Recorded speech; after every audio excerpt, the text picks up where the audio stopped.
그때 솔로몬이 이르되 여호와께서 캄캄한 데 계시겠다 말씀하셨사오나 내가 주를 위하여 거하실 성전을 건축하였사오니 주께서 영원히 계실 처소로 들어가고 얼굴을 돌려 이스라엘 온 회중을 위하여 축복하니 그때 이스라엘의 온 회중이 서 있더라.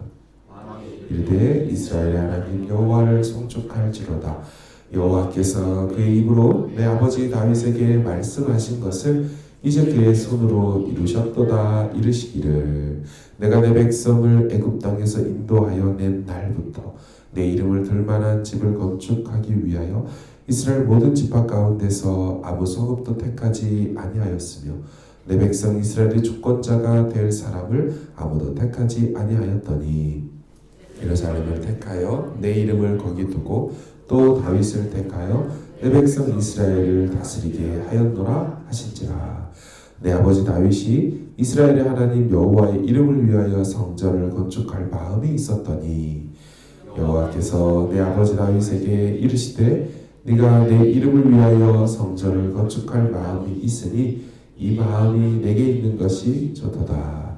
그러나 너는 그 성전을 건축하지 못할 것이요 내 허리에서 나올 내 아들 그가 내 이름을 위하여 성전을 건축하리라 하시더니 이제 여호와께서 말씀하신 대로 이루셨도다. 내가 여호와께서 말씀하신 대로 내 아버지 다윗을 대신하여 일어나 이스라엘 왕이 앉고 이스라엘의 하나님 여호와의 이름을 위하여 성전을 건축하고 같이 있습니다. 내가 또 그곳에 여호와께서 이스라엘 자손과 더불어 세우신 언약을 넣은 궤를 두었노라 하니라. 아멘. 결혼을 남녀가 하고 신혼집에 들어가는 때가 있습니다. 혹시 기억을 하십니까? 시간이 좀 지나서 가물가물할 수는 있어도 분명한 것은 결혼하고 살 우리 집 참 설레했던 마음이 있으셨을 겁니다. 또한 살면서 조금씩 돈을 모아 조금 더 큰 집으로 이사하는 날을 맞이하거나 급기야 드디어 우리들의 진짜 집을 갖게 되었다 하며 그 집에 입주하는 날을 참 기억하고 참으로 행복했던 때로 생각하실 것입니다. 그런데 더 행복한 날이 있지요. 결혼해서 아이가 생겨서 아이의 공간을 꾸밀 때일 것입니다. 아기 침대를 갖다 두고 보행기도 갖다 놓고 침대 위에 모빌을 달아놓고 여러 가지 베넷 저고리들을 준비하고 할 때 말입니다. 그날은 부모가 자녀를 위해 무언가를 준비하는 날로 참 행복한 날일 것입니다. 하나님도 이런 마음이셨을 겁니다. 솔로몬의 성전은요, 사실 하나님을 위한 장소가 아닙니다. 처음부터 끝까지 사람을 위한, 이스라엘을 위한 장소였습니다. 아시는 것처럼 하나님이 거할 곳이 없어서 세상과 우주에 머물 곳이 없어서 내 집 좀 만들어 달라고 요청하는 속에서 이 성전이 생긴 것이 아니죠. 두꺼봐 헌집 줄게 새집 다오 이렇게 요청해서 그 성전에 들어가고 입주하신 것이 아니죠. 오히려 그들과 함께 사시겠다고 세상 가운데 자신의 처소를 정하신 사건입니다. 그래서 표면적으로 보면요, 다윗이 성전을 짓겠다고 하고 솔로몬이 성전을 7년 동안 건축하는 사건이지만 사실은 실제는 하나님이 인간 세상 안으로 들어오시는 사건이고요. 이스라엘 가운데 내가 너희 중에 거하시겠다라고 찾아오신 사건으로 볼 수가 있습니다. 그렇다 보니 이 성전 건축은 후에 일어날 그리스도 예수님의 성육신 사건과 매우 닮아 있습니다. 요한복음 1장 14절은 이런 말을 합니다. 말씀이 육신이 되어 우리 가운데 거하시네. 우리가 그의 영광을 보니 아버지의 독생자의 영광이요 은혜와 진리가 충만하더라. 이 말씀 매우 닮아 있습니다. 말씀이신 분, 로고스이신 그 분이 사실 육체가 없는데 어디에나 있을 수 있는 무소부재하시는 그 신성을 갖고 있는 그분이 굳이 육체를 입어서 제한을 두어서 신성을 비워서 우리 가운데 거하시네. 이 거하다라는 헬라 스케노우가 장막을 치다라 그랬잖아요. dwelled, 그냥 같이 살다라는 뜻입니다. 거주하심에, 사심에.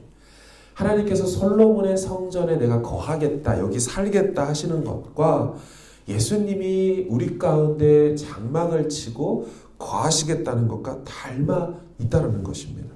또한 솔로몬 성전을 다 건축한 다음에 어떤 일이 일어납니까? 봉헌하여 드릴 때 빽빽한 구름이 임하면서 여호와의 영광이 임했던 것을 기억합니다. 요한복음의 설명도 딱 닮아 있죠. 우리 가운데 거하시며 우리가 그의 영광을 보니 은혜와 진리가 충만하더라. 그분의 영광이 가득하게 임한 것을 보게 되는 것은 성전 건축이 낙성식과 닮아 있습니다. 이처럼 성전 건축은요, 인간이 하나님을 위한 것 같지만 하나님께서 인간을 위하여 찾아오신 이 성육신 사건과 닮아 있죠. 원래 죄된 인간은요, 하나님을 볼 수가 없습니다. 또한 하나님이 계신 낙원에서 범죄하여 쫓겨났잖아요. 아담과 하와가 쫓겨났기 때문에 그분이 거하시는 그곳에서 들어가 살 수 없는 존재입니다. 그런데 성전 봉헌식을 하며 솔로몬이 뭐라고 말합니까? 1절에 보시면 그때에 솔로몬이 이르되 여호와께서 캄캄한 데 계시겠다 말씀하셨사오나 내가 주를 위하여 거하실 성전을 건축하였사오니 주께서 영원히 계실 처소로소이다. 여러분, 여호와께서는 원래 캄캄한 데에 계시겠다. 이 말은요, 흑암 속에 머물겠다. 누구도 볼 수 없는 곳에 숨어 계시겠다. 인간은 찾을 수도 없고 알 수도 없는 곳에 계시겠다라고 했어요. 그랬던 그분이 어떻게 했다는 거예요? 이제 성전을 지어놓고 허락하신 다음에 거기 있겠다는 얘기는 내 위치를 공개하겠다. 내가 어디 있는지 나타내 주겠다. 너희들이 찾아도 찾지 못하는 내가 이제 오기만 하면 만나주는 곳으로 내가 거기에 있겠다 하신 사건입니다. 원래 사람은 범죄에서 하나님을 찾고 싶어도 찾을 수가 없어요. 캄캄한 데 계시기 때문에.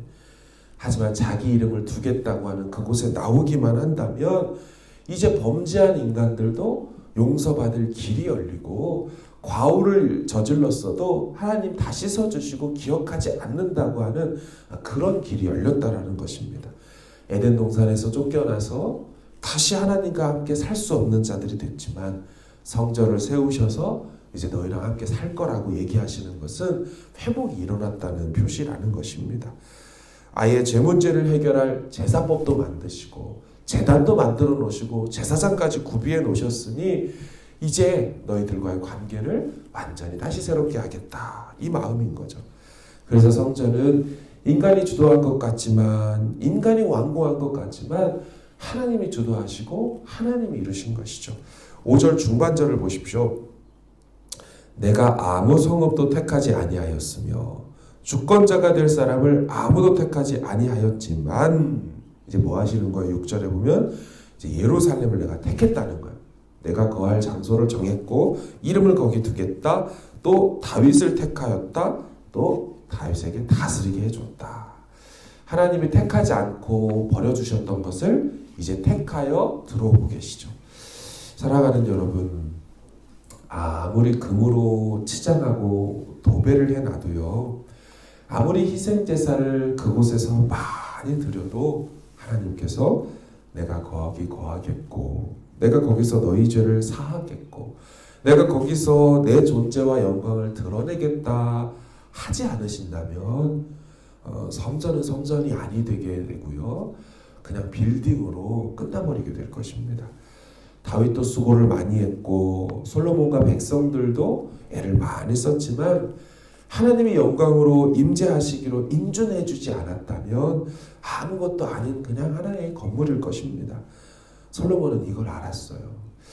거기 이거 모두가 다 하나님이 하신 거라는 것을 깨달았어요. 내 아버지가 건축할 마음이 있으셨고 내가 성전을 건축했지만 하나님이 하신 것입니다.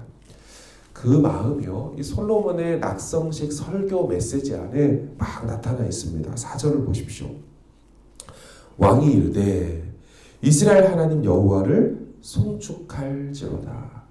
이제 설명을 들으셔서 아시죠? 송축한다는 말이 뭡니까? 영광을 돌려드린다. 돌립니다. 이 복을 주신 것을 다시 돌려드립니다. 이거 다 하나님께로부터 와서 할 수 있었다는 얘기고요. 여호와께서 그의 입으로 내 아버지 다윗에게 말씀하신 것을 이제 손으로 이루셨도다. 누가 말씀하시고 누가 이뤘대요? 여호와께서 말씀하시고 여호와 그의 손으로 이뤘다라고 말하죠. 6절도 보시면 내 이름을 거기 두고 내 백성 이스라엘을 다스리게 하였노라. 하나님이 그 이름을 두시고 하나님이 다스리게 하는 주권 다 허락했다 하고요. 9절 그러나 너는 성전을 건축하지 못할 것이요 내 허리에서 나올 내 아들 그가 건축하리라. 무슨 말입니까? 건축 허가를 하시는 분이 따로 있죠. 아무리 건물 짓고 싶다 그래도 허가 인준이 떨어지지 않으면 건설을 할 수가 없는 겁니다. 하나님이 거절도 하셨고 하나님이 인준도 하셨다. 이거 하나님이 허락해서 된 거다. 10절 이제 여호와께서 말씀하신 대로 이루셨도다. 내가 여호와께서 말씀하신 대로 왕위에 앉았고 성전도 건축했고 언약궤도 넣은 겁니다. 오늘 본문은요. 다 지금 이제 다 끝나고 나서 이 감사의 고백을 하는 이 뭐라고 합니까? 이 건축을 처음 이게 했던 그 책임자로서 이제 솔로몬이 이거 다 하나님이 하신 것입니다라고 고백하는 거예요. 이 말씀을 보면서 이런 마음이 들더라고요. 우리의 평생에 이 고백을 하다가 주님을 만나면 참 좋겠다라는 것이죠. 우리 모든 삶을 돌아볼 때 하나님이 다 하셨습니다. 그 마음을 주신 것도 하나님이 주셔서 할 수 있었던 거고 하나님이 또한 허락해 주셔서 제가 이거 하는 거지 이런 마음으로 평생을 사는 것이죠. 내일 본문이지만 솔로몬이 노수로 만든 강단 위에 올라서서 특별한 행동을 취합니다. 무릎을 꿇고 손을 하늘을 향하여 번쩍 들은 다음에 회중 앞에서 대표 기도를 해요. 13절 중반에 보면 그가 그 위에 서서 이스라엘의 모든 회중 앞에서 무릎을 꿇고 하늘을 향하여 손을 펴고 이 자세를 취한 다음에 14절부터 42절까지 끝까지 쫙 가장 아름다운 기도를 드립니다. 하나님이 주셨던 그 받은 지혜로 멋진 기도를 드려요. 정말 멋진 이 나라의 리더라는 생각이 들더라고요. 여러분 이 기도가 마치자마자 어떻게 된 줄 아십니까? 우리 보고 있는 지금 현재 상황에서 앞본문에 건축을 딱 하고 나니까 어떻게 됐습니까? 찬양하자마자 빽빽한 구름이 영광의 구름이 임했잖아요. 근데 솔로몬이 찬양팀이 찬양할 때 구름이 임했다면 이제는 솔로몬의 기도가 끝나니까 구름 기둥 말고 불 기둥이 임해버립니다. 그 제단에 불로 임해요. 7장 1절을 보십시오. 솔로몬이 기도를 마침에 불이 하늘로부터 내려와서 그 번제물과 제물을 사르고 여호와의 영광이 성전에 가득하더니 다시 한번 반복되죠.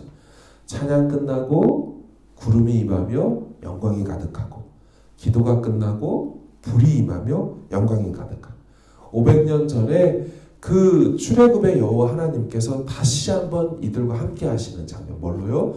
불기둥과 구름기둥처럼 함께 하시는 거예요. 저는 이 모두를 우리 모두가 하나님 앞에 이런 멋진 기도를 드렸으면 좋겠어요.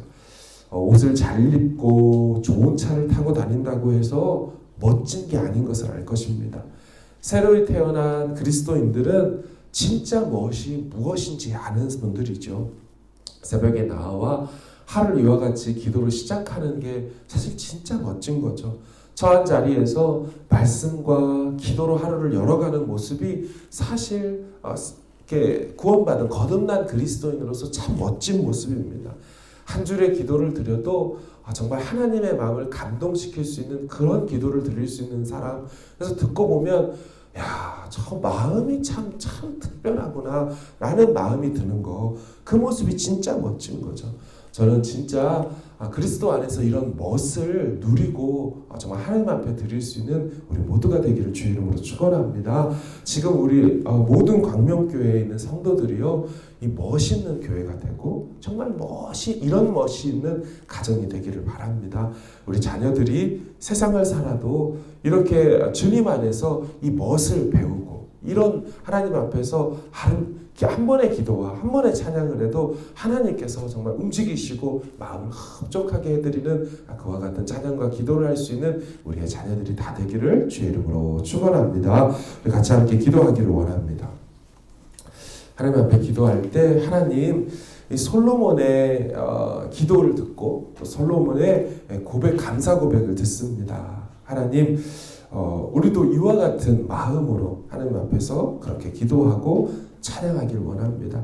불기둥으로 또 구름기둥으로 임재하셔서 반응하시고 그 영광으로 채워주셨던 것처럼 우리의 찬양과 고백 속에 하나님 아버지 이와 같은 영적인 사건들이 날마다 일어나기를 원한다고 가지고 나오신 기도 제목으로 주님 앞에 기도하며 나가기를 바랍니다. 함께 기도하겠습니다.